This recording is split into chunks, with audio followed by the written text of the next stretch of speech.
चटणीतील बटाटू.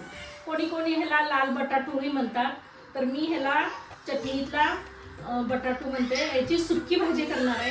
मी मागचा एक व्हिडिओ टाकलेला आहे दम आलूचा माझ्या मुलासोबत, की मंथ एंडला जर आपल्या घरात भाजीपाला नसेल किंवा अचानक कुणी आलं आणि घरात अवेलेबल भाजी नसेल, पण बटाटू प्रत्येकाच्या घरात असतो, टमाटो असतो, कांदा असतो, तर आपण याची चटणीची भाजी बनवू शकतो.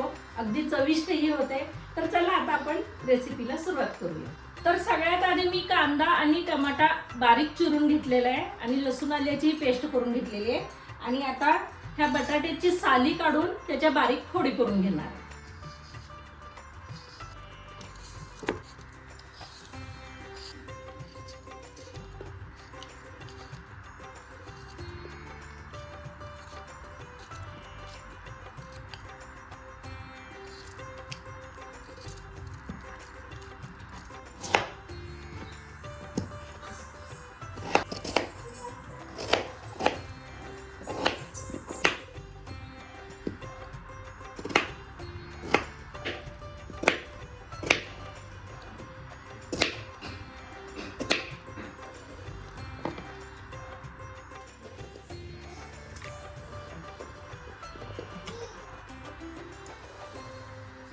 बटाटे कापून झालेत आणि कापल्यानंतर बटाटूला आपल्याला पाण्यामध्ये थंड पाण्यामध्ये घालून घ्यायचंय.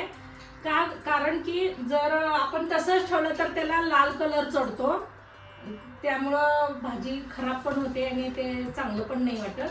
त्यामुळं कापल्यानं आपल्याला जोपर्यंत आपलं कांदा बटाटा वगैरे शिजत नाही, टमॅटो वगैरे शिजत नाही ना, तोपर्यंत आपण ह्याला पाण्यामध्ये ठेवूया.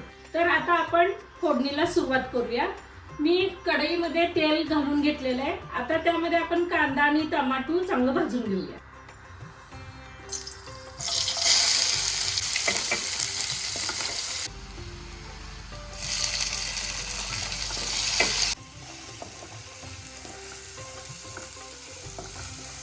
कांदा टमाटो चांगलं भाजून झालेलं आहे. त्यात आता 1 चमचा मी लसूण आलं पेस्ट टाकून घेते.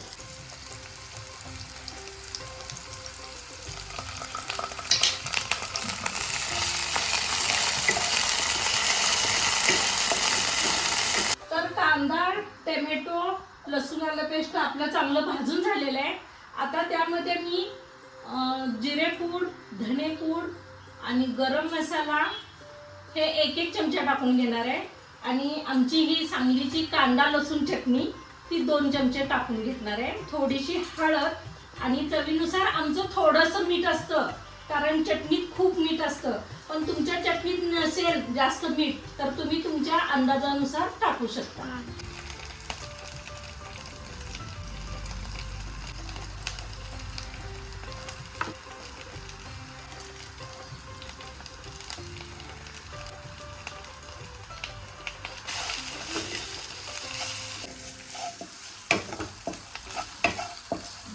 मसाले सगळे घालून झालेत.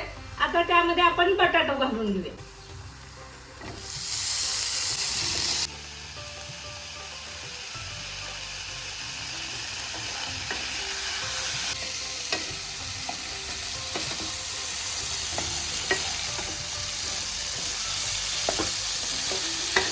आता यामध्ये थोडीशी कस्तुरी मेथी अशी हातावर घेऊन चोळून घ्यायची आणि त्यात टाकून द्यायची.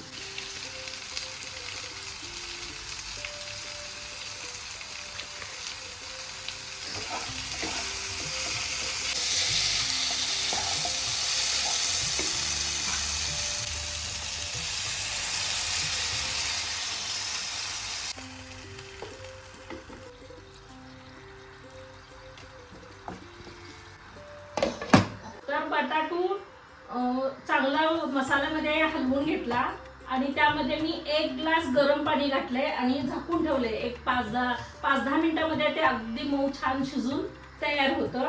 आणि हो, जर आपल्याला असं कच्चा बटाटू न करता जर कुकरमध्ये उकडून घेऊन असंच सगळं केलं आणि थोड्याशा पाण्यामध्ये शिजवलं तरी चालतं. आणि कस्तुरी मेथी जर आपल्याजवळ असेल तर घालायची, नाही घातलं तरी चालते. माझ्याजवळ होती म्हणून मी घातले. तसं काय ते कंपल्सरी नाहीये घालायलाच पाहिजे असं. तर बघितलं ना, आपली भाजी तयार झाली आहे. ते 5-10 मिनिटात, जास्त काही त्रास नाही आहे. हाताखालचं असलेलं घ्यायचं, कट करायचं, फोडणी द्यायचं आणि आपली भाजी तयार झालेली आहे. आणि ह्या भाजीत मी थोडासा रस्सा ठेवलाय, कारण माझ्या नातींना त्याचा रस्सा असतो तो आवडतो, त्यामुळे मी थोडं ठेवलंय. तुम्हाला जर जास्त पाहिजे असेल तर जास्तही ठेवू शकता. आणि ह्या बटाट्याची आमटीही छान होते, अगदी नॉनव्हेज टाईप. ती पण परत कधीतरी मी टाकेन तो व्हिडिओ. आणि तर हा व्हिडिओ आवडला असेल तर शेअर करा, लाईक करा, सबस्क्राईब करा. चला भेटूया पुढच्या व्हिडिओ. Bye bye.